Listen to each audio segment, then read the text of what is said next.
আসসালামু আলাইকুম ওরহমতুল্লাহ। প্রিয় ভাই ও বোনেরা, কোমরের ব্যথা এমন এক যন্ত্রণা যা শুধু শরীর নয়, মনকেও কাবু করে ফেলে। দিনের পর দিন কাজ করতে কষ্ট হয়, নামাজে সিজদা দিতে কষ্ট হয়, এমনকি শান্তিতে ঘুমানোও কঠিন হয়ে যায়। কিন্তু আল্লাহর বান্দা হিসেবে আমরা কখনো হতাশ হই না, কারণ আল্লাহ তাআলা কোরআনে ঘোষণা করেছেন, ওয়া ইযা মরিত্তু ফাহুয়া ইয়াশফিনি, অর্থ আমি অসুস্থ হলে তিনি আমাকে সুস্থ করেন। সূরা আশ-শুআরা ৮০ নম্বর আয়াত।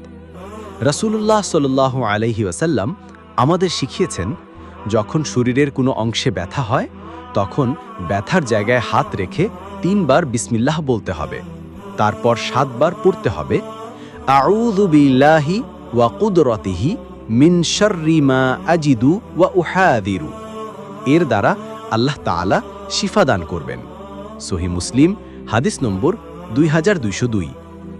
প্রিয় ভাই ও বোনেরা, কোমরের ব্যথা বা যে কোনো শারীরিক ব্যথার জন্য প্রতিদিন ৭ বার সূরা ফাতিহা পড়ে ব্যথার জায়গায় ফু দিন। এছাড়াও কোরআনের ৬টি শিফার আয়াত আছে, যা প্রতিদিন ৩ বার পড়লে আল্লাহর রহমতে অসুখ দূর হবে।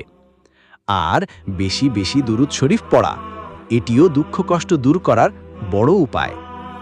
হে আল্লাহ, আপনি অসুস্থকে সুস্থকারী, দুঃখীকে শান্তি দানকারী। হে রব, যাদের কোমরের ব্যথায় কষ্ট হচ্ছে তাদেরকে আপনার রহমতে আরোগ্য দান করুন। হে দয়াময়, আমাদের সকল গুনাহ মাফ করুন। আমাদের দেহ ও মনকে সুস্থ রাখুন, যেন আমরা আপনার ইবাদতে পুরো মনোযোগ দিতে পারি। হে আল্লাহ, আমাদের জীবনে কোরআনের নূর ছড়িয়ে দিন।